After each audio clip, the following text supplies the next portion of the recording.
Goeie, en welkom bij deze bijzondere en speciale uitsturing van Noorderwind Live, waarin de geschiedenis van Stichting Ooievaar centraal staat. En die stichting is 20 jaar lang actief geweest in Ljouwert met het organiseren van concerten, hele bijzondere concerten. Stichting bestaat niet meer, maar het verhaal is nog wel weer op te lezen op de site van het HCL, Historisch Centrum Ljouwert. Twee mensen van die stichting en die daar alles over weten en de geschiedenis ik daarmee beschreven hebben. Met twee mensen hier rond tafel, Peter Brunsma en Sjouke Nauta. En Peter, ik begin even met jou. Kun je eerst eens even vertellen wat die stichting precies inhoudt, Stichting Ooievaar? Stichting Ooievaar, dat wie een stichting die in juli 1981 oprichten is, maar als doel om het popklimaat in Ljouwert te verbeteren. En dat mocht ik wel, want het stierde toen heel meer voor mij, de popmuziek in Ljouwert. Wie zo goed als niks te beleven in het jongerencentrum Hippo, waar ik actief in West ben, dat wie failliet gingen. En er kwam eigenlijk niks van in het plak. En in dat gat is Stichting de Ooievaar toen sprongen. En wij hebben met een club mensen uiteindelijk 20 jaar lang op allerhande plakken in Ljouwert popconcerten organiseren. Op allerhande plakken, omdat er in die tijd nog geen verste popzeel in Ljouwert. Die gaan we nou gelukkig wel, maar toen net. Dus we moesten van de ene zeel naar de andere zeel. En maar zien of er überhaupt een zeel beschikbaar was, wist wel. En uit een trog kon je dan bijvoorbeeld een grote band krijgen en dan weer alleen de Brouwershoek vrij. Nou, dat kon net. En andersom een Leeds in Schaafdeel zetten kon ook net. Dus het hier wel wat behelpen. Maar al met al hebben wij in die 20 jaar toch best een heel soort mooie dingen die vind ik zelf. Ja, geef aan hoe spreken, want er staan een hele mooie muzieknaam tussen, bandnaam ek. Waar wie de eerste groep? Wisten al jij nog? Nou, al jaar. Hoe groot wie die groep? Net uit de holle. De Ooievaar groep. Nou, ik zie er zelf net helemaal van het begin al bij. Het is in juli 81 opgericht door Sjoerdke Peres. Dat was toen wel de grote man van de Ooievaar. En is er ook wel min of meer bleu. En dat die hij together met Andries de Moor en Rieks Hemmen. Toen zit ik er dus nog net bij. Ik ben er zelf in, had ik nog even opgezocht, in juni 1983 bij komen. En toen wie Sjouke er al. Sjouke wie er jij erbij als ik. Dus ik. Ja, vanaf het begin. Ja, het allereerst begin hoor. Ja. Hoe kon je in elkaar? Nou, ik ken de Sjoerd van een grafisch vormgevingsproject waar ik in deelnam. En maakte ik posters voor. En hij dacht natuurlijk van, dat hij dan mijn posters laat. Als ik nog een organisatie begin die het concerten organiseert, dan heb ik mijn posterman alvast binnen. Ja. Dus ja, en dat deed ik mij hartstikke leuk om te doen. Dus ja, dat... En dat was toch een grote popliefhebber natuurlijk. En, zeker. Maar hij kwam ook bij mij thuis over de vloer, dus dat wist hij wel. Ja. Even aannemen hoe de smaken, hoe die tijd. Maar hoe hij hem dat ompakt? Wie soort caperes die naar de gemeente gaan en yield regelen of hij hem dat als groep dien? Hoe hij hem dat ompakt destijds? Nou, het was wel zo dat de groep die schreef zeg maar het plan. En daar werd dan een subsidieaanvraag bij de gemeente voor Deloitte. En nou ja, daar kwam dan een x-bedrag uit en nou ja, daar moesten we het mee doen. Ja. En dat varieerde wel eens op en del. Ja. Maar het begin begon wat erin natuurlijk, maar in het begin moest de gemeente hier nog oerhellen of wat Peter al zei, er wie ik wel een vraag, nee? Ja, er was wel zeg maar een idee van er moet wat gebeuren, want in Leeuwarden is helemaal niks aan de hand. En dat was natuurlijk ook onze sterke ijzer in het vuur om te zorgen dat er ook wat loskwam. Maar zie je de politiek daarop te wachten? Nee, de politiek ziet er totaal net op te wachten. Nee, ik bedoel, meestal is het een ambtenaar of een wethouder zelf die vanuit een bepaalde bevlieging denkt van hier moet ik wat mee. Maar politiek op dat moment in de stad... Vanuit de politiek zelfs kwam niks. Wij moesten er zelf mee komen. Hippo wierde het meer en de gemeente had geen enkele moeite dienen om er wat voor in het plakwerk te krijgen. Dus nee, maar dat maakt het des te makkelijker van hun om achterover te leunen en dat er mensen komen met wel een idee. Dan zeggen oh ja, dat gaan we doen, klaar. Hoef je er zelf niet over na te denken. Nee, precies. Nee, mooi. Nee, ja. Van belierd op popmerk in Ljouwert wie totaal geen sprake. Op dat moment niet. Nee, totaal niet. Nee. Nou ja, kom maar aan wat. Is er ooit West? Kun je juist wel afrekenen, maar goed. Eerst even hoe die periode. We hadden begin jaren 80. Wist u Sjouke daarvoor al actief op een andere manier in de muziek? Nee, behalve als liefhebber naar heel veel concerten toe gaan en posters ontwerpen. Dat was mijn raakvlak, zeg maar. En ja, ik ging altijd al wel naar andere plekken toe om dingen te zien. Je ging wel eens naar het Bolwerk en je ging wel eens naar Groningen. Ja, want wat weer er doe? Niet heel veel. Ik herinner mij het Pakhuis in Heerenveen. En de restanten van wat caféconcerten hier en daar zo af en toe. Maar dat was ook... Hier in, Omroep Friesland had zijn kantineconcert. ja, in Radio 18. Ja, dat is ik zei, ja. Ja. Nou ja, maar heel veel meer was er niet. Heel veel meer echt niet. Nee. Ja, het Balwerk in Snits, dat viert nou zijn 50-jarige bestaan. Ja.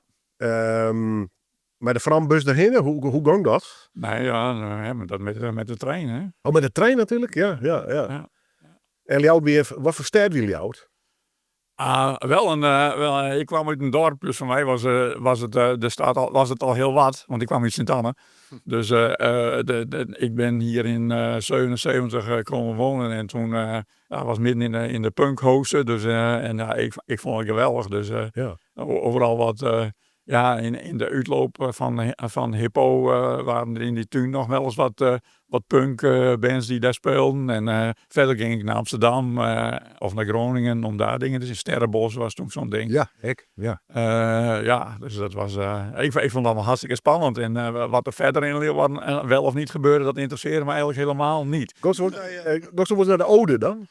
Ode kwam ik zeker ook wel. Ja. Ode. Ja, dat was een van de weinige discotheken waar ze een half uurtje punkmuziek draaiden. En dan, dan was het weer ergens anders heen. Ja. Peter, van mij, want toen kwamen ze al in Hippo. Ja, Vertel even wat Hippo wie. Hippo wie een jongerencentrum. Een wat tamelijk alternatief jongerencentrum opzet. Toch de aanneemde Sjoerd Cuperus. Maar een heel soort orenmensen, waaronder Piet van der Wal. Die ook een belangrijk man daarin. Ze ben bij de stafkracht van Hippo West. En ik kwam zelf in Hippo, of bij Hippo, in 1978. Toen ik kreeg Klevi met de school voor journalistiek. En ik wou toen twee dingen doen. Ik wou werk vinden in die journalistiek. Maar ik wou ook wat met mijn grote hobby muziek doen. En dan graag organisatorisch. Dus bands naar Ljouwer te helpen. Ik denk, waar moet ik dan heen? Nou, liet ik ze bij Hippo binnenstappen. En zei dat gaan. Dat is al behoorlijk ambitieus om iets te organiseren. Dat gaat wat verder van, ik wil wel eens naar een concert zitten. Ja, dat is zo. Maar ik vond, er was zoveel mooie muziek in de wereld, om het zo maar even te zeggen. Ik vond, dat daar moet echt wat van in Ljouwer te zien en te jaren wezen, wist wel. En gelukkig wie ik er net alleen in. Want, Gebeurde er wel eens wat in die tijd? Friesland al hier toen nog, hè? ja, Frieslandhal, dat letter. Ik zei ze nou even niet te hollen, maar volgens mij kwamen die concerten in de Frieslandhal met My Vets Domino en de Everly Brothers en zo. Die kwamen pas letter. Dat wie pas de helft hier in 80 tocht ik even niet te hollen. En maar in de periode van 28 werd het zelf wel hard. Ja. Wie er gewoon helemaal niks dus eigenlijk. Nee, volgens mij net. Ook zo wel eens naar het Balwerk is dit dan? Daar ben ik wel eens geweest. Ik ben zelfs nog, na dat Hippo 4 ging weer, ben ik nog 1 of 2 seizoenen vrijwilliger bij Hippo West, bij het Bolwerk West. Want ik vond het zo leuk om daarmee aan de gang te wezen. En dat wie in de tijd dat Gert Schouten daar de programmeur wie al heel lang lien. Nou ja, en daar roen ik dan ook wat mee en daar praat ik dan ook wat mee van welke bands moeten we hier heen helpen. Maar ze kwam dus wat op het idee. Van dat moet dat wil ik wel doen in Hippo dus.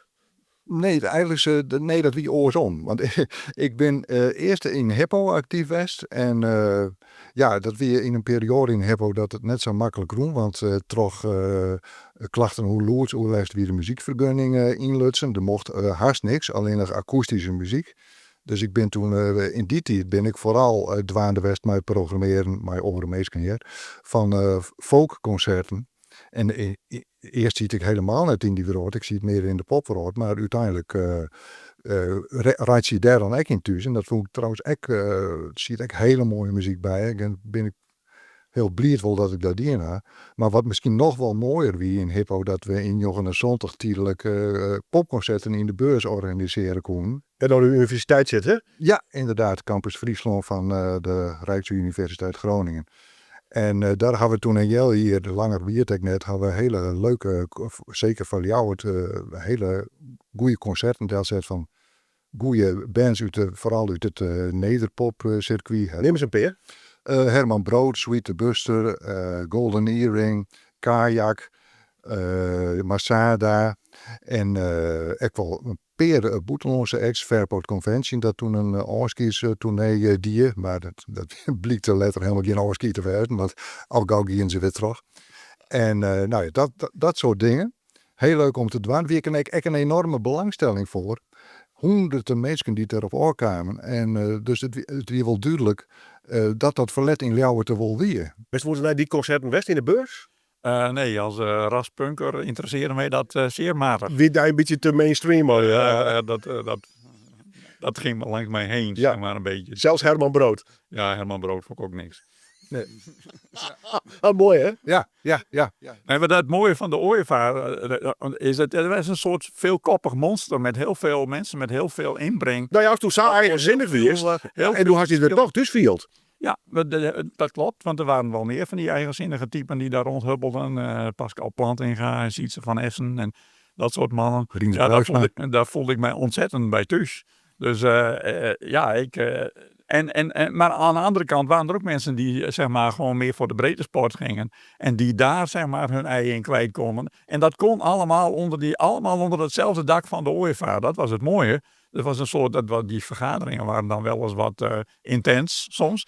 Omdat de een vond dit en de ander vond dat en zo. Maar op een soort toch democratisch logische manier kwam er een programma tot stand waar eigenlijk iedereen die daar wel wat uit kon halen. Ja. Een soort van consensus dus. Ja, best wel. Ja. Ja, best wel. Maar niet echt de consensus, want het bleek natuurlijk zo van ik vind dit en jij vindt dat. Maar je gunde elkaar gewoon ook wat, zodat we een hele brede en diverse programmering uiteindelijk kregen. Ja. En daar waren we zelf blij mee, maar daar weer het publiek ook wel blij mee, denk ik. Want elke keer kwam op zijn tijd wel on bod. Hè? Dus voor elke keer ziet er wel wat bij. Ja, het was niet zo dat je voor één klein groepje wat doet. Nee. Je deed voor de hele breedte van het hele popspectrum deed je dat. En dat was voor het publiek inderdaad, wat je zegt, ook gewoon ideaal. Want ja, je kon op enig moment altijd wel iets van je gading ertussen vinden. Ja. Wat gingen er mis met hippo dan?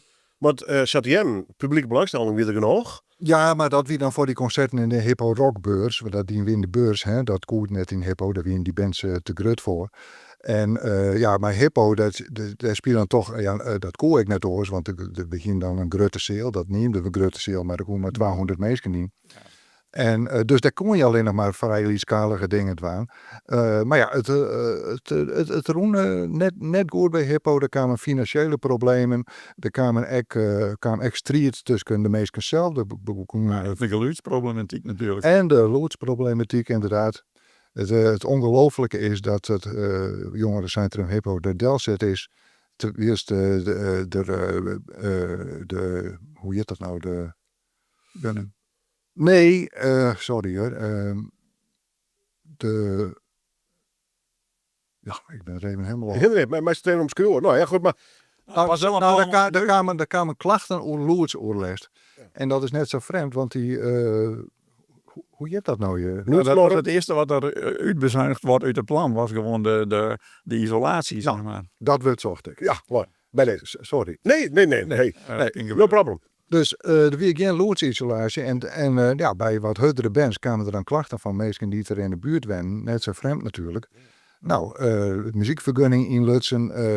Net volle meer mogelijk op muziek met in Hippo. En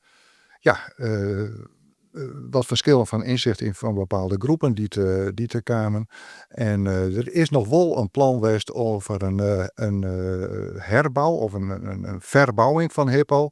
En dan zullen die loodsproblemen ook dingen wezen. Maar Safir is er net mee komen, want het roen ook financieel net oké. En uiteindelijk is de zaak begin jaar 82 failliet gegaan. Ja, kreeg. Ja. Goed. De naam valt te leven. Laten we toch even een mooi mensje van hem oprichten. Sjoerd Couperus. Ja. Hippo, Stichting Ooievaar, oprichter. Ja. Even voor de mensen die hem net kennen. Wat voor man wie het? Nou ja, uit wie een man. Een apart, nee. Dat kun je wel stellen. Vertel. Nou, Hij leeft het meer om hem duidelijk te hij krijgen. leeft niet meer, maar hij was altijd al heel bevlogen in de popmuziek. En ook in de wat linksactievere scene, om het maar zo te zeggen. En het eigenlijk al vanaf zijn begin met een aantal festivals uitpakken. Eigenlijk toen hij kwam van het Stedelijk Gymnasium, net als ik, dat weet ik nog. Hij zat van een paar klassen hoger. En hij organiseerde, terwijl hij op school zat, nota bene, als zijn eerste festival in de Westerkerk. Toen was het Fuck Festival. Jongetje in 68. Ja. Fuck met FUQ. Precies. Nou, en dat was best wel succesvol. En later is het daarmee doorgegaan. Want de fameuze powwows in de harmonie, weet ik nog. Ja, mij ook allemaal metmaakte in die tijd. En daar stonden best wel interessante acts. Maar dat kwam door, zeg maar, zien elan, om het maar zo te zeggen. En natuurlijk de bereidwilligheid van de toenmalige directeur van de harmonie, om daarin in met te gaan. Ja, Dat was... die joeg hem ook de ronde. Dat weer heel mooi. Ja, dus dat was toch een soort incident gebeuren. En niet een vast omlijnd iets. Maar hij was de hele tijd al bezig toen al om een hippo op te richten. Als vervolg daarop, of uitvloeisel van dat festival weer.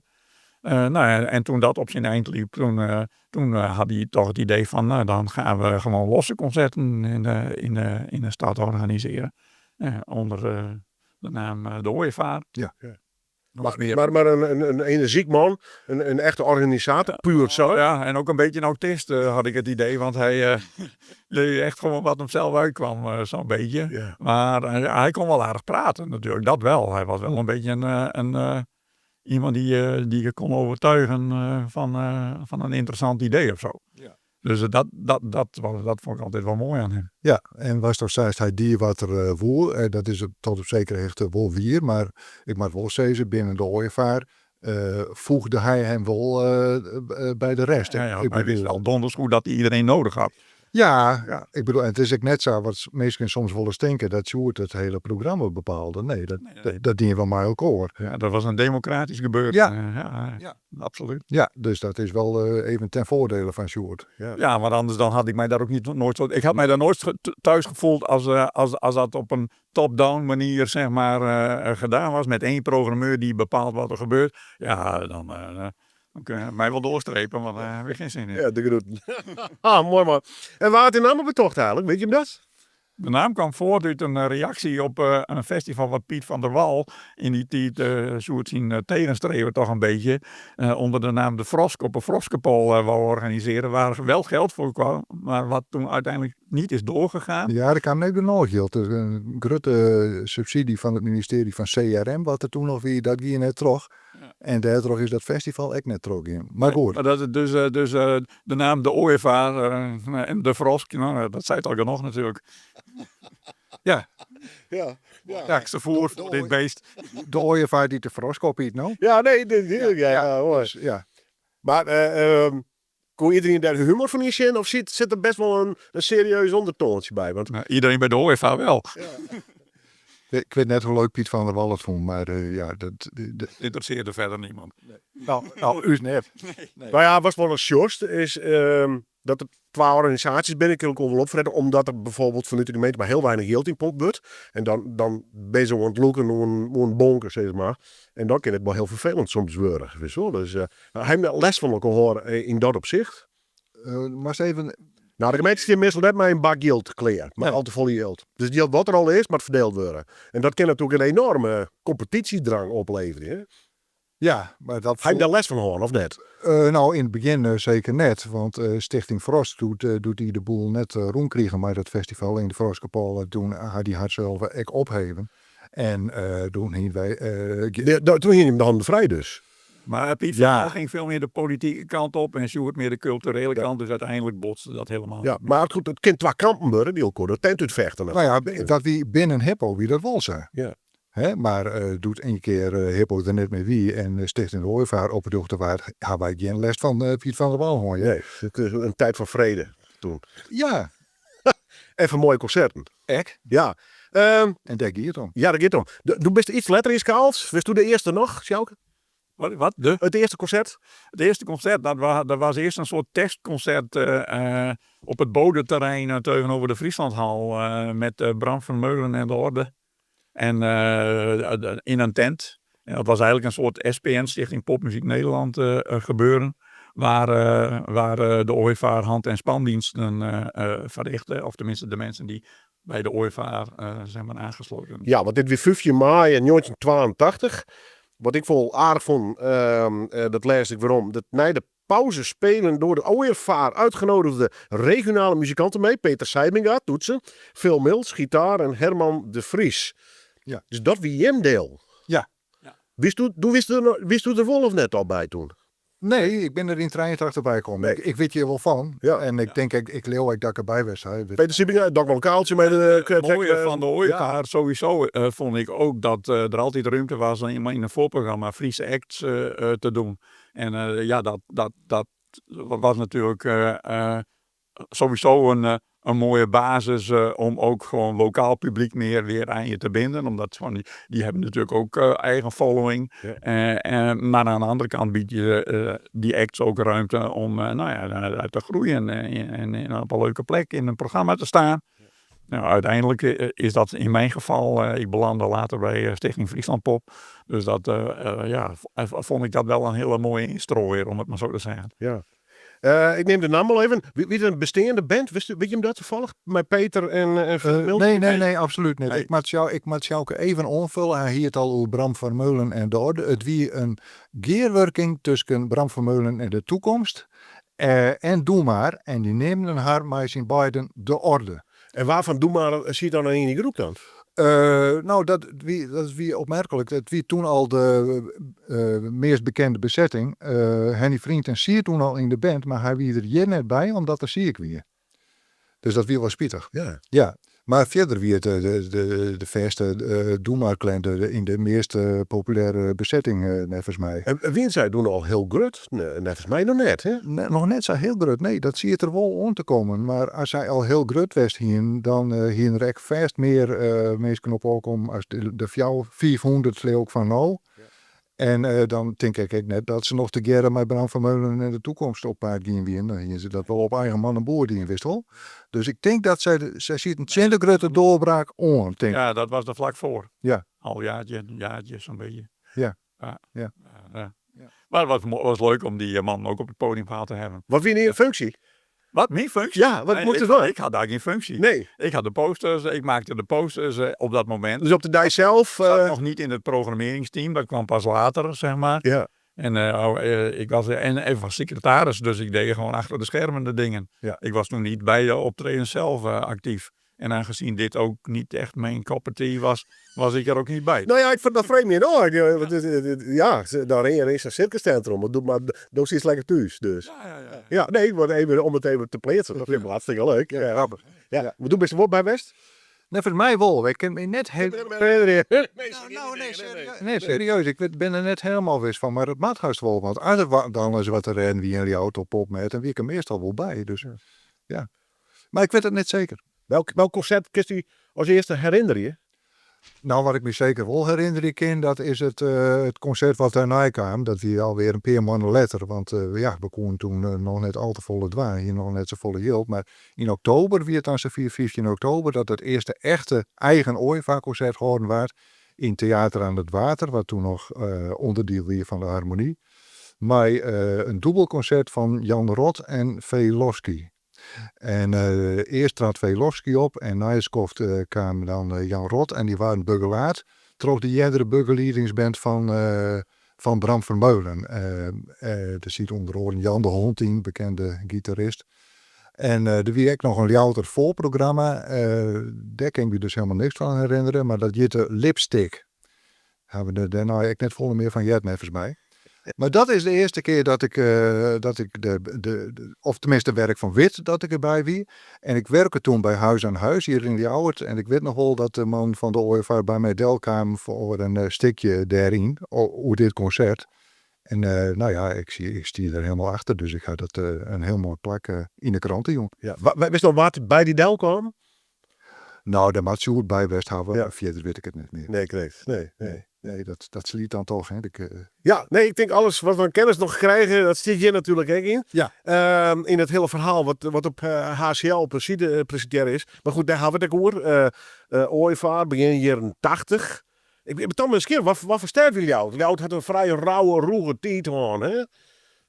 Ja. Dit een moeilijke sterk voor de popmuziek of net? Nou, dat wel. En daar hebben we het ook al een beetje over. Ja, maar dat is dan meer vanuit de gemeente en zaal. Maar het publiek wordt Het publiek wordt wordt... dan heel veel studenten hier. Maar doen net. Nee, dat kwam toen een... Wat wie in de sfeer onder het publiek? Dat begon wel te komen. Ja. Er waren wel opleidingen in Leeuwarden natuurlijk, waar wel al studenten of hbo'ers geworden. hè. Wie er al een hogere opleiding hier? Ja, maar een mondjesmaat. Maar dat zorgde niet voor de enorme massa's mensen die nou hier naartoe komen. Nee, maar daar ben ik wel nieuwsgierig over. Hoe weer de dynamiek van het publiek zelf? En het was wel meer een soort Leeuwarden stadspubliek. En een lied stadje, hè? Ik bedoel, wel weer een stuk liedser als nou. Ja, dat is wel zo, ja. Maar hier is toen Eubo Emmius al? Ja, volgens mij wel. Ja, dus daar zit een part van het publiek wel. Ja. Maar NHL wie er nog net? Nee. Nee. En hier is het ook... hoe heet die opleiding ook alweer? In De AAF, de Afogisch Academie Friesland. Ja, echt geweldig opleiding. in de Al heel veel vrienden van mij zaten daarop. Die ik allemaal, Albert van der Kooi weet ik nog, die later directeur van de Academie van Popcultuur werd. Ja. En ook degene die hem opvolgde, Jan-Pierre Brands, heeft volgens mij dat ook gedaan. Dus ja, grappig. Ja, daar zit zelfs zit al ook een nog beetje in de uitlopers van de punk. De punk hier, eigenlijk een huttepunt in de jaren 20. Maar wel een beetje snel. Ja, acht Ja, jaar. Nederland liep wel achter natuurlijk, hè, bij het buitenland. Ik bedoel, ik ging regelmatig graag op vakantie naar Londen om daar heel veel punkconcerten te bezoeken. En nou ja, en Nederland, dat was dan Paradiso, daar speelde wel eens wat. Ja, en daar ging je dan heen. En wat ik net zei, ook in het Sterrenbos in Groningen speelde wel eens een punkband. Maar dat was het dan al. Maar wie er überhaupt wat een punk scene in Ljouwert? 2 mensen. Johnny Mostert en ik. Oh, geweldig. Wie? Nou, Ja, later kwamen er wel meer. In 77, Johnny en ik. Ik moet het toch even vrezen ook, want wij zijn er nou beide. Dus ik zit alle treien redelijk onthaard boven de Hollen. Ja. Zit er iets van een hanekam of... Dat kan niet, maar ik had mijn huidige vrouw toen, mijn vriendin, die zou mij zo'n blauw haar geven. Maar toen had ik wel, het bleekmiddel was er al wel in. Dus ik had heel wit haar, zeg maar, en wel in stekels overeind. Bij een blauwe Maar gloed. geen hanekam, want de hanekam was pas later een ding. Begin jaren 80. Ja. Nou, ik probeer even de tijd te pakken, Peter, want dan programmeers. Wij programmeren je nou op. Wat wie wordt de sfeer? Punk wie liedjes. ja. Je hebt 80. Dat programmeerde de Ooievaar in het begin zeker ook niet. Hoor. Nee. Maar pro de folk dan nog wel blues. Waar zit je hem? In de wavehoek? Ja, nou, alle jaar wel, hè? Ja, weer heel breed dus. Ja, absoluut. Het is absoluut heel breed. Wij houden alle genres kwamen bij ons wel aan bod. Ja, in het begin was het programma vooral Nederlandse acts. Dat kun je wel zeggen. Het was niet zo dat meteen al in de beginperiode de buitenlandse acts in bussen vol deze kant uit kwamen waaien. dat wordt Maar- helemaal net zo lang, hè? Nee, maar in het begin, ik bedoel, je zei het net zelf al, Jan Rot, Velofsky, Bram Vermeulen. De Nits. Dat waren de Nits, Paolo Passionato. Even wat naam inderdaad. de dingen. Trek je in januari, 1983 de Visitor. Toen was je 9 juni 83 de Nits. Dus dan gaan ze toch over lokaal en landelijke bands. Zeg maar. Ja, daar zit je op het eerste hier even op. Ja, maar eind 83 gingen we toch ook al een enorme klapper met Junior Walker en de All-Stars. Dat is echt een legendarisch concert geweest.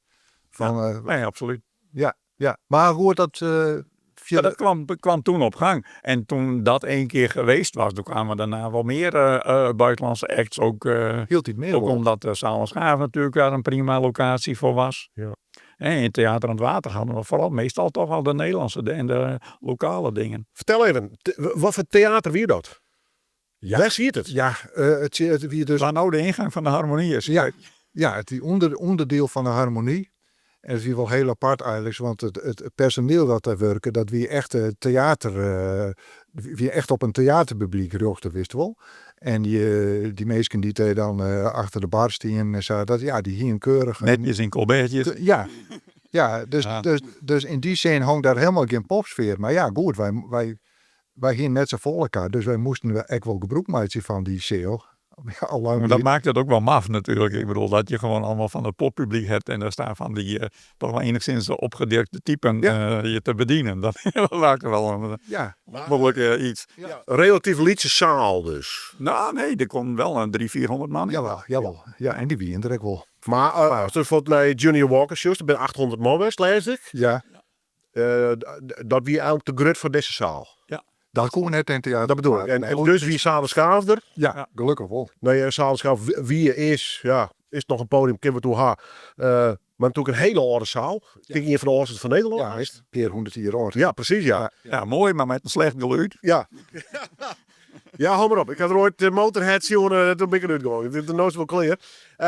Hier dit, toen ik de functie zat het, ja, nooit wegverhoren, maar we hadden zelfs de laatste jaren voordat het helemaal verbouwd is. Toch een beetje jongens, nou, de old school bands en wat rock en dat soort dingen. Wie het toen ook al zag. Nee. Ik herinner mij daar dat wij en de Legendary Stardust Cowboy en de Cardiacs, er stond van alles. En Ja, er stond van alles op het maar podium. we hadden direct wel een solist als Ted Hawkins deel zet. Ja. Ja, en ja. Een Balkana's, een Bulgaars folk trio. Ja. Maar Junior Walker wie de eerste namens Ooievaar daar. Ben ik niet helemaal wist van, maar in elk geval, Ja, wel, hoor. ik denk het wel. Ja, ik denk het wel. Ik zou dat ook even beseffen, maar het oersje was toch voor die lezen hast. Ja. Maar volgens mij wie dat Wolsa en dat weer wel een enorme klapper. Ja. Zodanig dat hij later nog weer is.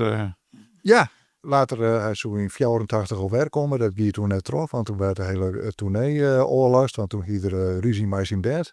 Hele Europese tournee oorlast. Wij wisten van niks. Wij hadden dat pas een dag van tevoren. Wie nog 400 kaarten verkocht. Maar nou ja, het waren de meesten zo volle mogelijk hun geld waarom jong.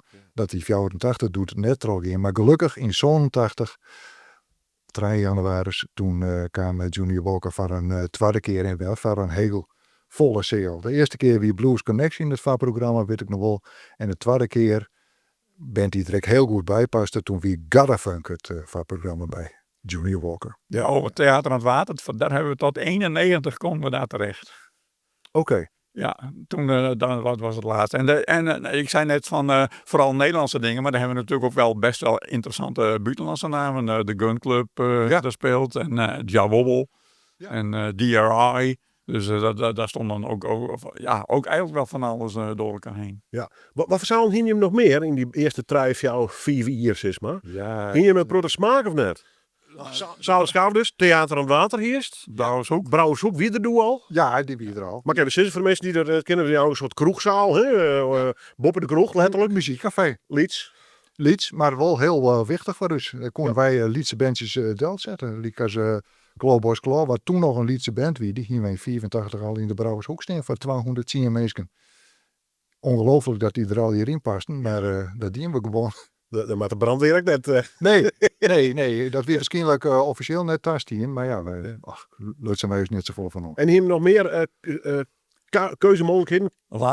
Iets later kwam Café Silberman daar ook bij. Ook Silberman. Ja, die waren ook wel geïnteresseerd om af en toe eens een act op het podium te hebben. En daar zat toen ook volgens mij een soort theaterprogrammering in. Ja, van Stichting De Opzet misschien? Dat zou ik heel goed kennen. Ja, weet ik ook niet meer hoor. Maar... Ja, nee, dat denk ik wel. Dat denk ik wel. Ja. Dus dat was ook een mogelijkheid voor ons om daar dingen neer te zetten. Ja. Uiteindelijk... Bij John Cooper Clarke, de Engelse dichter met name. Dichter. En ook Christian Death. Memorabele optredens daar voor het kleine hokje wat het was. Ja. Maar dit weer een beetje de opties. In het begin wel, ja. Uiteindelijk, en ik had het voor dit oorzocht van het HCL, heb ik het op een rietje gezet. Uiteindelijk hebben we op Zontje plakken, hebben we uiteindelijk alles met elkaar trottiëren en dan hebben we wel concerten organiseren.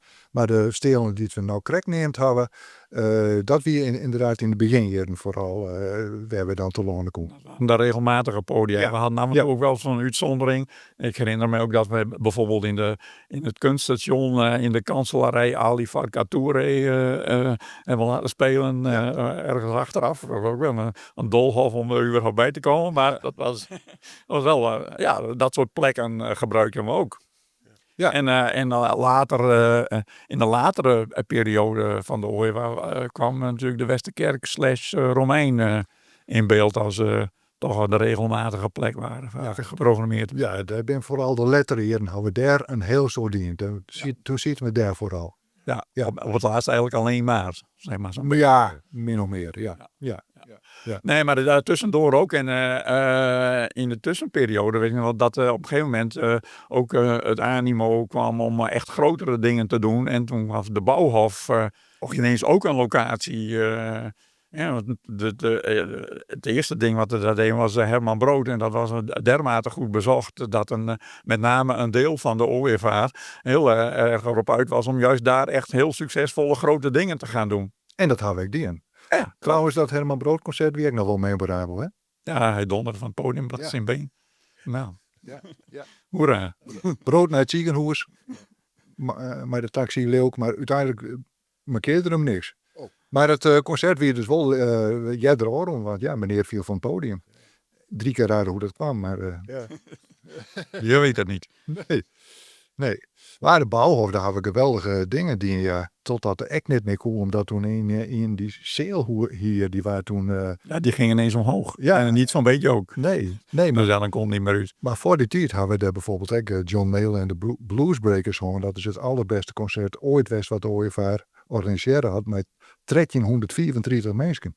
Nou ja, John Mayall is, dat concert, ja, John Mayall wie natuurlijk een hele grote naam uit de Britse blueswereld. Die had together met Alexis Corner, maar John Mayall had toch wel die hele bluesboom van de jaren 60, toen is dat begonnen. Opzet in Engeland. Had in zijn bluesbreakers ook een heleboel heel beroemd worden muzikanten gewoon. Eric Clapton had erin spelen. Mensen die in Fleetwood Mac te lonen kwamen. En volle net genoeg. Jack Bruce, die het in Cream vierde keer. Nee, Jimmy Page net. Niet? Nee. Jeff Beck. Nee. Niet. Nee. Nou, Nee. Maar whatever. nou ja, het weer in elk geval een hele grote naam. En En simpel, hoe komt het door? Heb je dan een heel product of contacten? Is er dan hier een programmeur die op slinkse wijze hierbij komt? Weet je hoe dat werkt? Het principe was dat er gewoon boekjes van de boekingskantoren bij de OEVA belanden. En die werden dan op de vergadering uitgeplozen door de programmeringsteam. En daar zit dan een John Mayall En daar tussen. zit John Mayall gewoon tussen. dat maakt ze wezen. Ja, ik weet het niet, Nee, ik weet het niet meer Dus precies. kon je gewoon op intekenen als je er op tijd bij was. Dan, Maar dan nam je met wel financiële risico's dus. Absoluut. nou ja, met die subsidie in de achterzak natuurlijk. Dat succes, want als een garantstelling vaak gaat. Zo'n komt net voor niks. Wil vaak de helft voor u betalen had, denk ik. Ja, Praktiek. ja Dat dat was toen nog niet zo hoor. Dat is tegenwoordig misschien zo, maar... Ja. Nou ja, we een beetje op zoek binnen. en anders. Hoe kapitaalkrachtig wie Stichting Ooievaar. Dan wist altijd knoeien en rotzooien west en Nou, niet dubbeltjes omdraaien. Maar nee, in financieel opzicht dat het ingewikkeld weer. Het was niet zo dat er een enorme bankrekening met een enorm bedrag stond. Nee, want dat geld wat verdiend werd, dat ging net zo hard weer op aan andere concerten. Maar dat weer wel wat. Dus met dat geld deden we dat. er weer wat mogelijk. Het kwam wat stadig op gang, die subsidie van de gemeente. Maar in uw stopjaren hadden we wel bedragen gewoon van nou ergens tussen de 30 en de 40.000 goenen toen nog. Hè? Per jaar. Per kalenderjaar. Ja. En dat klinkt dan misschien wel heel aardig, maar Savolle is dat echt weer net. Ja. Ik bedoel, wij hebben... Hoeveel concerten ding je me? Nou, dat wil correct heen. In de stopjaren hebben we wel ongeveer 20 concerten die als maximum. Misschien is het 22 of zo, of 18, maar om de 20 in. Maar in de beginjaren, bijvoorbeeld in 1983, doet we nog maar kreeg loswien. Toen hebben we in het hele jaar maar 4 concerten of zo die.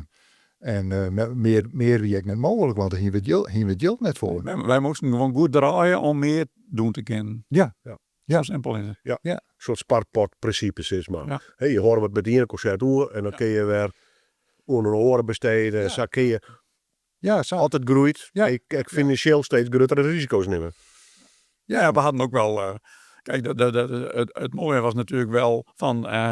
aan de ene kant had je de John Mayall in de Bauhof, zeg maar. Maar aan de andere kant had je ook, zeg maar... de mensen die erop uit waren... vooral vanuit cultureel principe te programmeren... en gewoon muzikaal interessante dingen naar de stad te halen. En dat kwam wel eens voor dat daar niet meer dan 25 bezoekers waren. Dus dan ging dat geld weer op. En dat was dan weer tegen het zere been van de mensen die vooral geld wilden verdienen om daar weer andere dingen mee te doen. Ja, en dan vind ik dat het knappe van Ooievaar. Je had op 20 jaar volhouden om al die bloedgroepen, als ik het zo uitdrukken mij. Want ik weet hoe dat ze vergaderingen hebben en die ben ingewikkeld. Ja. Maar dan had de jongens bij die willen alleen maar grutte dingen. En hij gewoon die willen alleen maar cultureel. En die willen wel lieds en die horen wel grut. Je bent er meestal een wol inslagen. Nou ja, op een gegeven moment hebben we wel een aantal mensen zich afgesplitst. Omdat ze gewoon toch liever geld willen verdienen dan zeg maar cultureel programmeren. Waar wie er?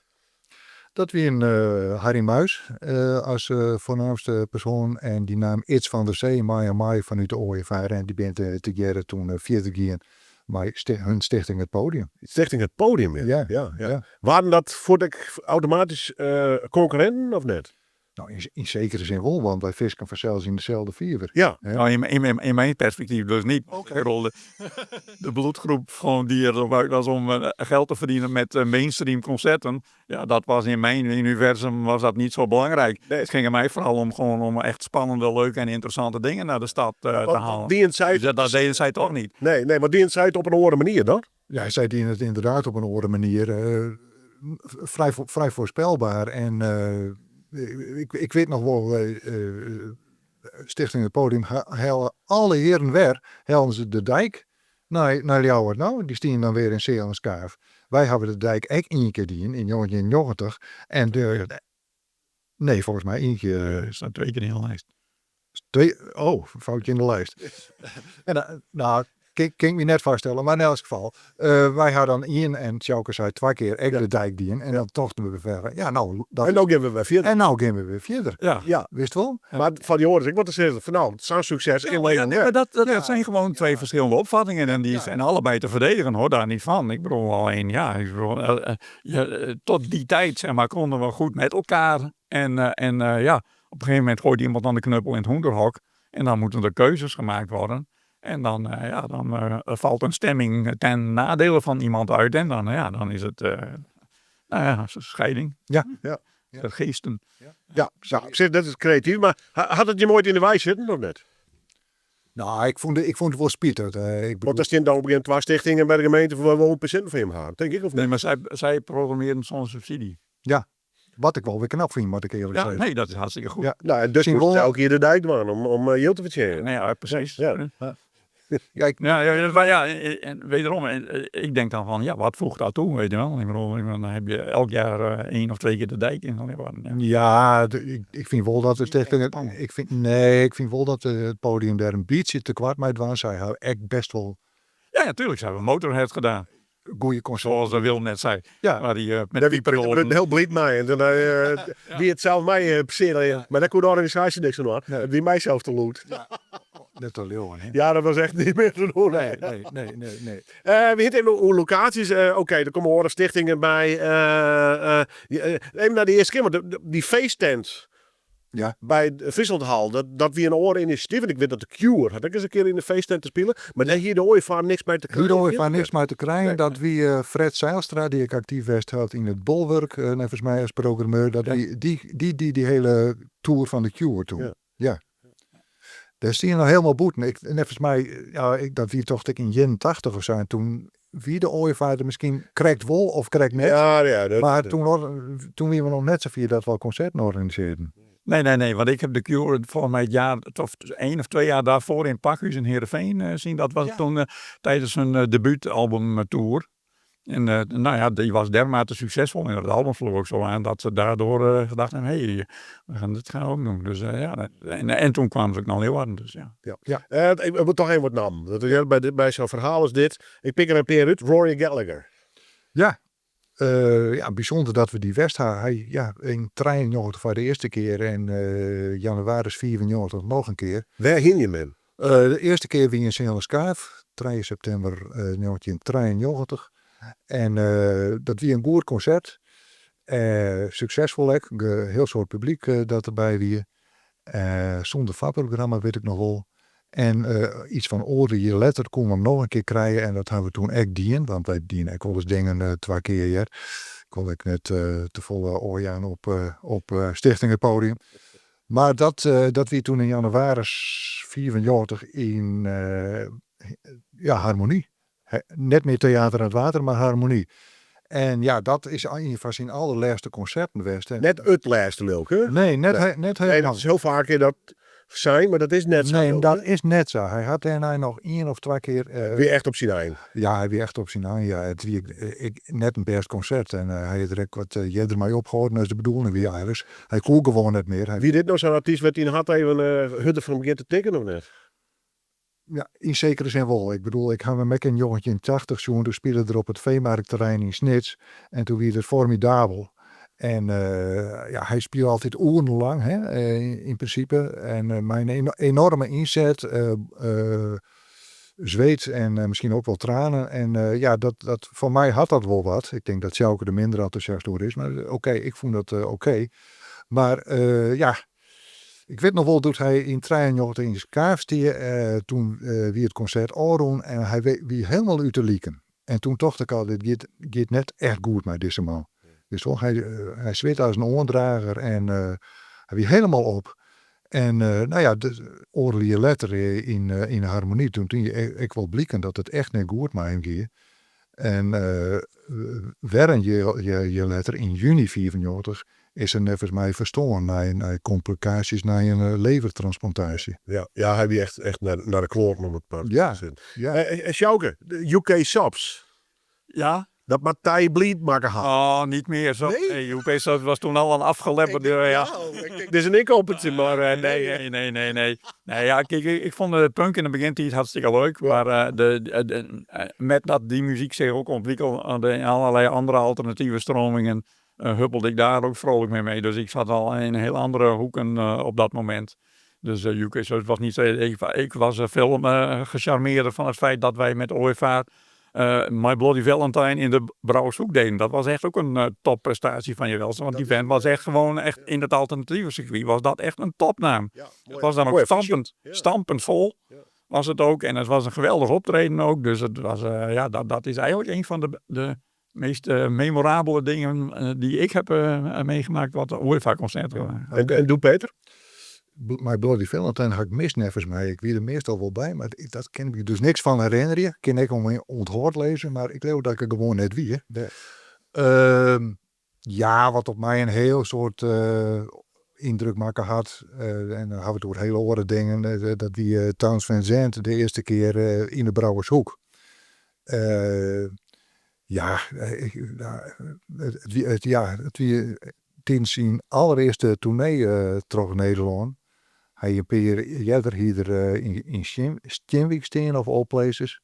In 87 en een jongetje tot dan een wat langere tournee. En ja, ik kan het moeilijk onder de woorden brengen. Maar die man die hier wat, prachtige versjes, vaak heel droefgeestig. Maar ja, dat jij erbij hebt. Ja, net het zonnetje in huis. Nee, zeker niet. Maar we gingen Pieter Wilkes als vakprogramma, maar eigenlijk zien we wel een vakprogramma Boekenhoegd, want Towns naar het skoft, Towns ging zitten op zijn stoel op het podium en hij speelde 2 uur achter elkaar terug, wist je wel? En toen dachten we, nou is die in. En zeiden, nou, I play 2 more, wist je wel? En zei ik hier dat. Het had wie 130 mensen en een heel soort mensen die erbij waren, ben er nog altijd van onder de indruk, nevens mij. Ik in elk geval wel. En ja, dat is een van voor mij de meest memorabele concerten. Maar een oren is bij Glees hier een letter in Jotje zo'n 16 horsepower in Romein. Echt een geweldige band, vond ik dat. En ja, zij is er meer, maar om het hier even bij te letten. Bist u bij de laatste West, Jouke? Dat zou kunnen, want dat was een voorronde van de kleine prijs van Sneek. En in die tijd was ik opgeklommen tot opperhoofd van Friesland Pop. En ja, dat was iets wat wij dan ook als Friesland Pop in samenwerking met de OFA deden. Ja. Ik moest erom, om het feit dat ik bij Friesland Pop dus ook aan de slag ging, moest ik ook afscheid nemen van de ooievaar. Want ja, een belangverstrengeling was niet een ding waar we nou echt op uit waren. Dus daarmee eindigde mijn verhaal bij de ooievaar. Maar ja, net zo hard begon mijn, toen was al bezig, maar begon mijn Friesland Pop carrière, om het maar zo te zeggen. Ja. En ik ben nog steeds heel dankbaar dat ik zeg maar mijn eerste stappen bij de ooievaar heb kunnen zetten. Zodat ik bij Friesland Pop dermate beslagen ten ijs kwam. Dat die stichting ook, vanaf, ik weet nog goed dat ik kwam daar in het begin en de omzet, ze hadden 15.000 gulden subsidie, zeg maar. En dat was ook de omzet. Nou ja, ik dacht al, hallo, dit kan wel anders. Want dat hebben we bij de ooievaar al meegemaakt, dat we met geld maakten. Dus in dat principe heb ik dat ook. En toen uiteindelijk heeft Friesland Pop nu een begroting van 3 tot 4 ton in euro. Dus dat is helemaal uit de klauwen gelopen, om het maar zo te zeggen. Ja, op een goede manier. Hè? Op een goede manier. Ja. Op een manier. En natuurlijk, je bent directeur West van Friesland Pop. Hè? Uiteindelijk wel, ja. Nou, Ik begon als enige werknemer. Maar, dat zal... Alweer vanzelf directeur. Het liep uit de klauwen en op een gegeven moment... Ja, inderdaad. Maar als ik nog even op injaakje mooi, want inderdaad het allerlaatste concert van... Ja, maar ik moet echt vragen. Wist u direct bij? Ja, natuurlijk wie ik erbij. Ja. Want 29 oktober 2000 weer er nog een concert van Jonathan Richman. Ja. Bij mij in de taal, maar in het vakprogramma. Ja, en dan februari 2001 de Lietse Prijs. En dan 14 maart 2012 weer de Lietse Prijs. Ja. Als het just in de tijd die ertussen zit, Ja. toen weet ook al een beetje dingend, denk ik. Of net. Ja, want inderdaad... Wanneer begon het gevoel te komen, dit rent op zijn eigen met Stichting Ooievaar? Ja, wanneer dat precies wie weet ik net, maar... Het heilige vuur. Nou, het heilige vuur wie misschien wel een beetje eruit, maar net helemaal. Hoeveel mensen winnen dat doen nog vrijwilliger? Nou, nog wel genoeg. Ja? Ja, zeker wel. Ja, de groep nog steeds. Nou, misschien ietsje lichter als jeder, maar toch nog wel redelijk grut. Maar het laatste jaar dat wij nog in die subsidiepot meedraaiden, dat wie het jaar 2000. En toen wie er dus al sprake van dat de gemeente het oerenboeg smieten woe. Dat ze inzetten woen op Theater Romein, wat toen nog Theater Romein wie, om daar een echt poppodium van te maken. En daar wie toen geen plak meer voor de ooievaar. Dat dank ten koste van Jemmers waren.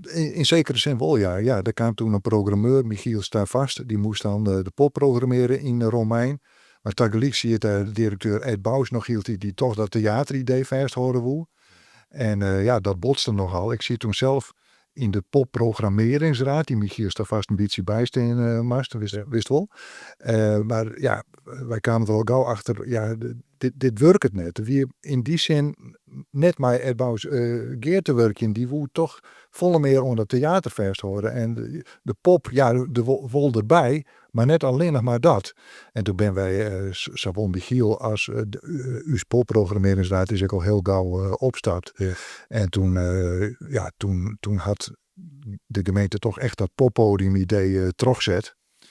En dat had toen eigenlijk een paar keer draait natuurlijk. Ja. Maar Harry Muis als programmeur en wie ze meest mee is als assistent die het letter oernaam. Ja. Maar de ooievaar. Ja, de finale klap. Hoe kwam die?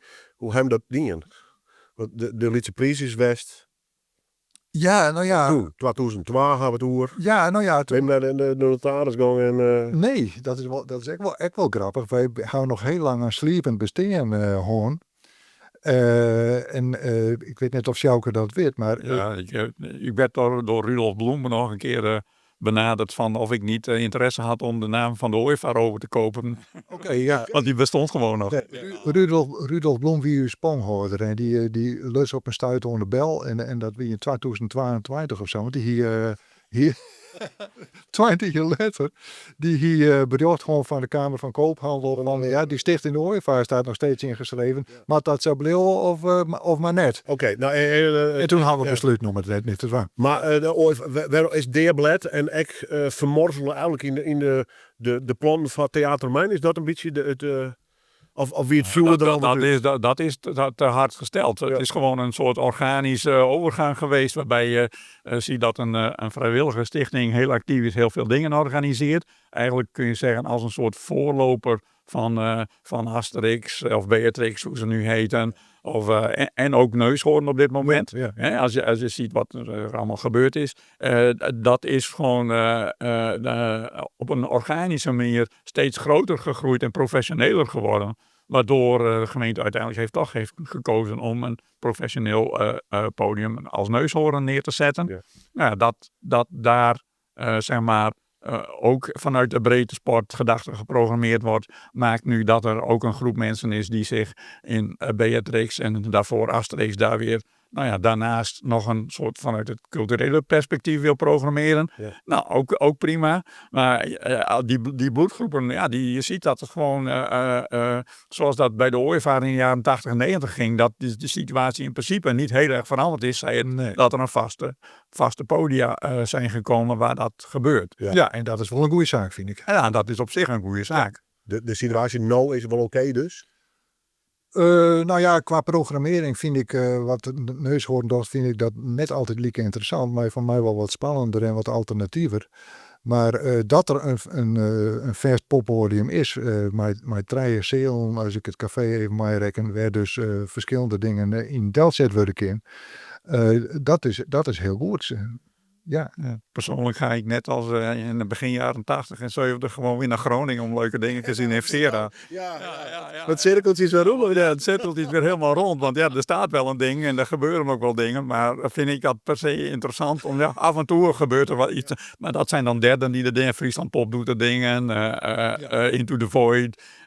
Dat zijn eigenlijk de krenten in de pap die er gebeuren. Maar die worden dan door anderen daar gedaan. Dus een beetje rare situatie vind ik dat eigenlijk. Maar goed, tegelijkertijd heb je een mooi nieuw initiatief in de Blokhuispoort met Beatrix. Vera is dichtbij, een half uurtje met de trein. Dus no problem. Ik heb laatst vorige 14 jaar geleden Amen Ra in Oosterpoort gezien. Met Marissa Nadler. Nou, ook hartstikke leuk. Dus, en dat soort leuke dingen deed de ooievaar vroeger ook. Hè? Want wij hebben, weet ik veel, A Man or Astro Man. Carter, The Unstoppable Sex Machine. Three Mustafa's 3. Ween. Allemaal hartstikke weirde, leuke acts in principe. Waar ik in ieder geval heel veel lol aan heb. Ja, ik kijk je. Ja. Ja, precies daar heel veel, denk ik wel. Ja. Dus op zich hartstikke mooi. En ja, dat gebeurt nu weer op andere plekken. En in de stad en daarbuiten. Ja. Kortom, de times... Het is toch een soort golfbeweging, Ja, Willem. De times there Hadden we het al over. Ja, the times they are changing, maar ik ben net. Ja, nee. Zo is het cirkeltje. Het eindbesluit. Misschien Peter of Do, zou ik zo maar even. HCL. Ja. Wij maar verwijzen op de site. Wat is er te vinden? Wat is hem naar lidmaatschap in deze? Nou, zou ik hem maar even onvullen als ik het net heel volledig zeg. Maar het is dus zo dat op de website van het HCL, dat is historiecentrumleeuwarden.nl, daar stiet nou zo'n enige tijd stiet er een oersjoch op van alles wat de ooievaar in die 20 jaar tussen 1982 en 2002 dien had. Het begint met een inleiding, met een verhaal van wat wie de ooievaar, wat die de ooievaar en hoe dienen ze dat. En vervolgens komt dan die complete concertlijst, de pagina's lang, komt voorbij, waarbij dus in chronologische volgorde, maar de data, de namen van de acts, dus de haardacts en de voorprogramma's. Ik mag nog even zeggen, wij hier als ooievaar heel vaak Ljouter en Frieske bands als voorprogramma. Want dat vonden we ook belangrijk, dat die ook een podium kregen. Daarom winnen we ook zo blij met die kleine prijs van Sneekvoorrondes, die we alle jaren dienen hebben. Maar dan kom je ook weer regionale bands een plakje aan. Maar dit even terzijde, dat stiet er dus al hierop. Vervolgens de sale werden het maar spelen. Het aantal bezoekers, dat hebben we ook al jaar achter helje kin, dat stiet erbij. Dat zijn de verste ingrediënten. En verder staan er dan geregeld nog wat verdere wetenswaardigheden en anekdotes bij. En nou, zo. En ik nog beeld, hè? En vooral prachtige posters. Oh, sorry. Sorry, Sjouw, maar dat is... Daar is jou ervoor. En de posters. Ja, en de posters. Ja. Ja, Is er nog een prodder? Ja. Als de kost toch vol? Nee, ik heb ze allemaal aan HCL. Ja, maar de meesten hebben toch wel... Maar mij dan wat de stoffen op zolder, dus ja. De meesten hebben wel vinden kennen, maar inderdaad, bij elk concert staan een paar linkjes. Of bij haast alle concerten staan een paar linkjes, 1 of 2. En dan kun je dus inderdaad op klikken en dan kom je bij een poster uit, of bij een entreekaartje, of bij een flyer. Dus dat is hartstikke leuk om te zien. Het staat al echt in de beeldbank van het HCO. Daar kun je ook rechtstreeks heen gaan en dan komen al die posters voorbij in willekeurige volgorde, dat wel. Als je toch via dit oersjoch wat we maken, dan is het chronologisch. Maar en wat er ook nog bij staat is verwijzings naar foto's die het in de Ljouwte kranten staan van OEVA-concerten.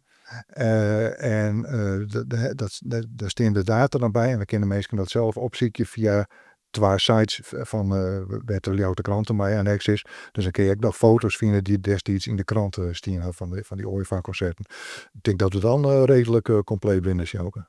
Ja, je weet wat nog meer. Nee. 20 jaar ooievaar. Geef het in een oerke. Dank wel man.